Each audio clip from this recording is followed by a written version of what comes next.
जो कि महिलाओं में कंसीव ना करने का एक बहुत बड़ा रीजन बन सकता है अगर इस पे ध्यान ना दिया जाए तो। जो कि हमारे पास बहुत कुछ है, जैसे कि दालचीनी हो गया, हल्दी हो गया। डेली लाइफ स्टाइल में इसे आप शामिल कर सकते हैं। जैसे अलसी का पाउडर मैं गुनगुने पानी में। हेलो, कैसे हैं आप सब? तो आई होप कि आप सब बहुत अच्छे होंगे और मैं भी बहुत अच्छी हूँ। तो आप सबका मेरे यूट्यूब चैनल पर स्वागत है। और अभी देखिए ये मुझे परेशान कर रही है कार्टून लगाने के लिए। इसको कार्टून देखना है और ये रिमोट लाकर मेरे को दे रही है ना दीशु? ये बहुत कार्टून देखती है, इसको ना डांटू करेंगे, है ना? और राधे राधे कैसे बोलती है दीशु? राधे राधे नहीं। क्यों?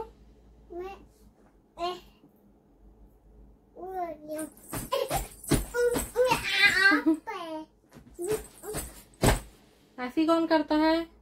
हाँ? ऐसी कौन करता है? मैं तो जंप करता हूँ। मैं तो जंप कर रही हूँ। हाँ? ऐसी जंप करते हैं?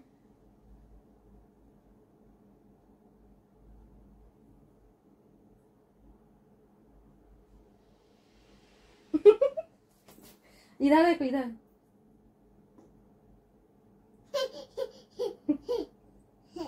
फिर से इधर।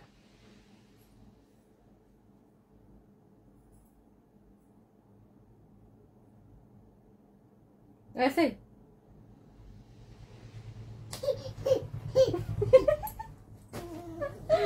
हाँ? कार्टून नहीं, कार्टून नहीं लगाते, गंदी बात होती है। कार्टून देखना आँख खराब हो जाता है। आँख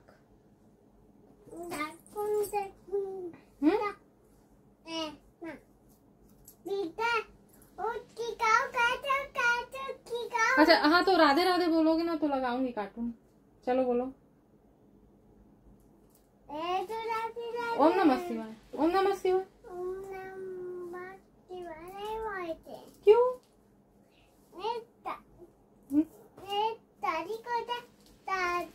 तो देखिए अभी ये कार्टून लगाने के पीछे पड़ी है और मैं उधर खाना बना रही हूँ। तो अभी मैं जा रही हूँ, आटा गूंथूंगी। अभी नहीं की हूँ, अभी रात के खाने की तैयारी कर रही हूँ। और ये बाहर से अभी खेल कर आई है और अब ये अंदर में कार्टून ही देखने को। दादू आके जाओ, घूमू जाओ जाओ ना, घूमू। गाड़ी में घूमू नहीं जाना है? ओ जा जल्दी जा दादू आगे जा, गाड़ी में घूमू, जाओ जल्दी जाओ। हाँ जाओ जल्दी जाओ, जल्दी। देखियो क्या छोले आलू उस टाइम जब वीडियो बना रही थी ना तो हल्का से चिपक गया था नीचे का।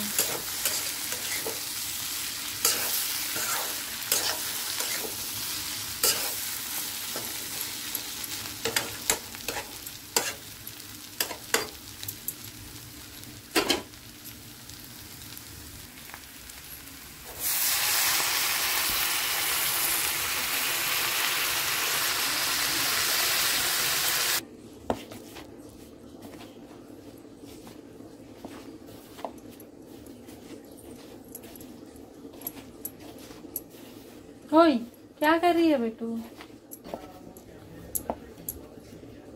तो अभी मैं आटा गूंथ ली हूँ और थोड़ी देर के लिए उसे ढक कर रख दूँगी। और ऐसे ही मैं पहले से आटा गूंथ लेती हूँ, फिर रोटी बनाने के टाइम पे उसे बनाती हूँ, क्योंकि तुरंत बना कर देती हूँ ना गर्मा गर्म, इसलिए। और अभी ये टमाटर है, उसका चटनी बनाऊँगी। चटनी मतलब कि जैसे सैलड बनाते हैं ना, उसे हाथ में ही ऐसी मैश कर लूँगी। और ज़्यादा है तो नहीं होता है ना, उसे खलबट्टा में कर दूँगी। इसमें फिर मैं हरी धनिया, लाल मिर्ची और नमक ऐसे करके डाल दूँगी और बारीक कटी हुई प्याज। तो ऐसे डेली खाते हैं मेरे यहाँ इसको, तो इसको ऐसे ही बना देती हूँ मैं। और ये मेरे को भी बहुत पसंद है, तो मैं भी इसे बहुत खाती हूँ। तो अभी मेरा सारा कुछ तैयार हो रात के खाने के लिए। और अभी क्योंकि अभी मस्त भी है ना अंदर में, तो किचन में काम करते बहुत पानी प्यास लग गया। तो अभी मैं रूम आ गई थी। बैठो। हाँ, मेरे को देखी तो बीच भी मांग लिया पानी, तो पहले उसको ही पिला देती हूँ।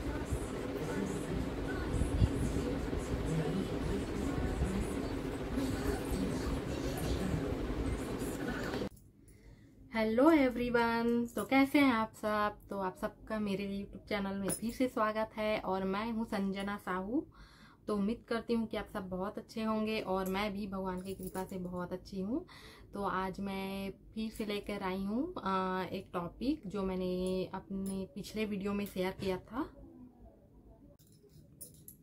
तो जैसा कि मैं जिसे PCOS या PCOD भी बोलते हैं, तो इसे जो कि महिलाओं में कंसीव ना करने का एक बहुत बड़ा रीजन बन सकता है अगर इस पे ध्यान ना दिया जाए तो, जो कि मैं खुद फेस की हूँ और वही अनुभव मैं आप लोगों से शेयर करना चाहती हूँ कि इसे मैंने घर में ही कैसे 1 महीने के अंदर ही ठीक कर लिया, सिर्फ अपने किचन से। किचन मीन्स बहुत कुछ है, जैसे कि दालचीनी हो गया, हल्दी हो गया, अलसी हो गया और विनेगर हो गया।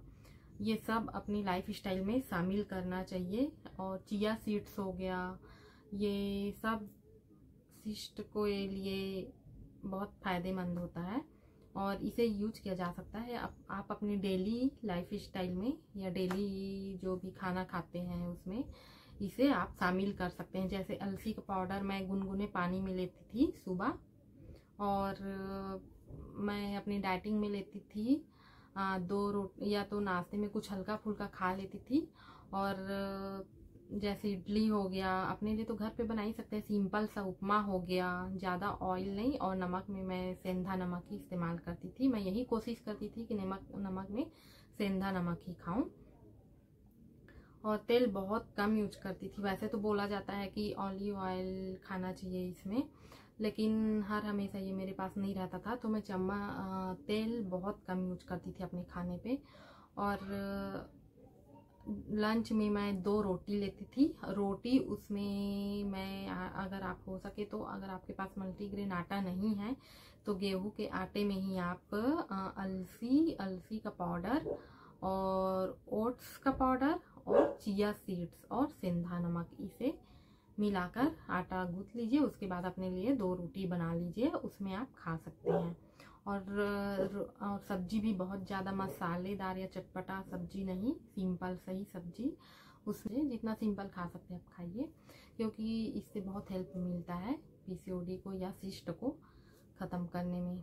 और शाम को अगर भूख लगती थी तो या फ्रूट्स ही खा लिए, या चना हो गया तो, या ड्राई फ्रूट्स हो गए, ऐसे आप खा सकते हैं। इसमें चाय कॉफ़ी ना पी तो ही ज़्यादा अच्छा रहता है, क्योंकि मैं जब ये सब कर रही थी ना तो चाय कॉफ़ी तो वैसे मैं बचपन से ही नहीं पीती हूँ, और अगर पीती भी तब भी मैं शामिल नहीं करती क्योंकि नहीं पीते हैं। और फिर मेरा रात के खाने में मैं 2 रोटी लेती थी, 2 ही रोटी लेती थी। डिनर बहुत जल्दी कर लेती थी मैं, और उसमें भी यही सिंपल सादा ही खाती थी। मैं कुछ ज़्यादा बहुत ज़्यादा स्पाइसी या चटपटा ये सब नहीं खाती थी। और बाहर जैसे फास्ट फूड हो गया, पैकेट आइटम हो गया, कोल्ड ड्रिंक हो गया, ये सब नहीं खाना चाहिए इसमें, क्योंकि ये सब बहुत नुकसान करता है। और जैसे फास्ट फूड में हो गया पिज़्ज़ा, बर्गर और बाहर का कुछ भी पैकेट आइटम जैसे कि चिप्स वगैरह, स्नैक्स, ये सब नहीं खाना चाहिए, क्योंकि वो बहुत दिनों से बना रहता है और पैकेट में, और वो बाहर मार्केट में बिकता है, ये बहुत नुकसान करता है। तो ये भी मैं नहीं खाई थी, सिर्फ घर का ही खाना खाई थी। और चावल मैं नहीं खाती थी। आप इसमें चाहे तो ब्राउन चावल यूज कर सकते हैं अगर आपके पास अवेलेबल है तो, क्योंकि हर हमेशा हम लोग के पास नहीं होता है ना। हाँ, अगर आप यही डाइटिंग अपना रहे, रूटीन अपना रहे हैं तो आप पहले से मंगा कर रख सकते हैं। और इसके साथ ही एक्सरसाइज और योगा करना भी बहुत ज़्यादा ज़रूरी रहता है, मतलब बहुत ज़्यादा ज़रूरी रहता है और करना ही चाहिए। और जैसे या तो वॉक कीजिए सुबह शाम, ये भी बहुत फ़ायदेमंद होता है। मैं बहुत वॉक की हूँ, बहुत चली हूँ। और योगा में तो जैसे आपका कपाल भाती हो गया, भुजंग आसन हो गया, अनुलोम विलोम हो गया, चक्की आसन हो गया, बटरफ्लाई और धनुरासन हो गया, तो ये सबको भी शामिल करो। ये सब भी बहुत अच्छा होता है। बहुत मतलब कि करोगे तो सिस्ट के लिए, सिस्ट रिमूव करने में ये सब बहुत मदद करती है, ये सब योगा और एक्सरसाइज भी। अपनी बॉडी को एक्टिव रखना चाहिए इसमें, कि मतलब खाली बैठे बैठे काम नहीं होना चाहिए, कि खाली बैठे रहते हैं ना तो वहाँ हलचल नहीं होता है जो हमारे ओरी के पास है। और अगर एक्सरसाइज करोगे, योगा करोगे तो वहाँ हलचल होता है, तो वो जल्दी मदद करता है सिस्ट को रिमूव करने में। अगर आप डॉक्टर के पास भी जाओगे, अगर वो कोई मेडिसिन भी प्रोवाइड करते हैं ना, तब भी आपको सबसे पहले भी वो यही सजेशन देंगे कि आप एक्सरसाइज, योगा करें और हेल्दी खाना खाएं, अपने घर का ही खाएं, बाहर का ना खाएं। और कितनी भी महंगी से महंगी दवाई खाएं, इसमें इसका सबसे बड़ा सॉल्यूशन यही है कि आप योगा, एक्सरसाइज करें और हेल्थी लाइफ स्टाइल अपनाएं।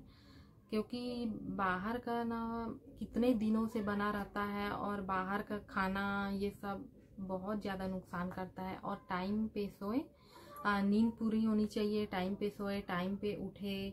और सबसे अच्छी बात कि अगर सुबह उठकर योगा करे तो बहुत अच्छी बात है। और बाई चांस अगर किसी को टाइम नहीं मिलता है, जो वर्किंग वूमेन है, तो वो मतलब जब भी उनको टाइम मिले तब वो करे, लेकिन करना जरूर, कम से कम 20 मिनट या आधा घंटा तो करना ही चाहिए। इससे भी बहुत फ़ायदा हो जाता है। और कुछ ना करने से तो अच्छा ही है, लेकिन अगर हम लोग ऐसे ही अगर ध्यान नहीं दिए ना तो ये बढ़ता ही जाएगा और आगे चल के पता नहीं कितनी बड़ी बड़ी और इससे बीमारियां हो जाती हैं। और मतलब ये बहुत ज़्यादा इससे हेयर फॉल और पिंपल्स आ जाते हैं फेस पे। और सबका अलग अलग होता है, किसी किसी का होता है, किसी का नहीं होता है। ऐसा भी मैं नोटिस की हूँ किसी से पूछने पर। तो हेयर फॉल, मेरा तो हेयर फॉल बहुत ज़्यादा हुआ। पहले जैसे मेरा बाल था ना, उसका जस्ट मेरा बाल आधा ही बचा है। तो मेरे को भी ये सब पता नहीं था। आप YouTube में ही सर्च करके देख लीजिएगा। YouTube में तो इतने सारे वीडियो है ना इस टॉपिक पे, आप उसमें से देखकर फॉलो कर लीजिएगा। क्योंकि YouTube में तो बहुत अच्छे से डिटेल में समझाते हैं, कि घरेलू नुस्खे भी बताते हैं।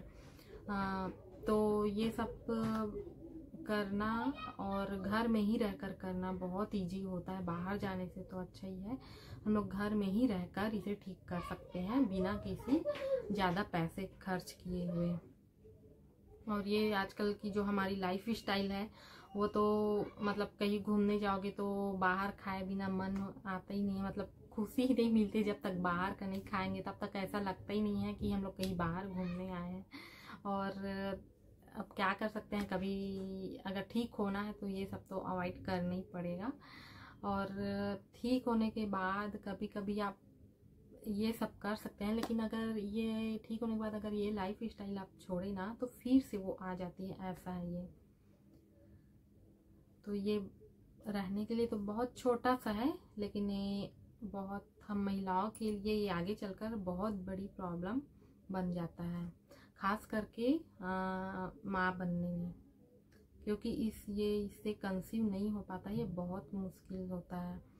और फिर हॉस्पिटल के चक्कर काटते रहते हैं, और जब पता नहीं रहता है तब तो कुछ समझ ही नहीं आता कि क्या करें।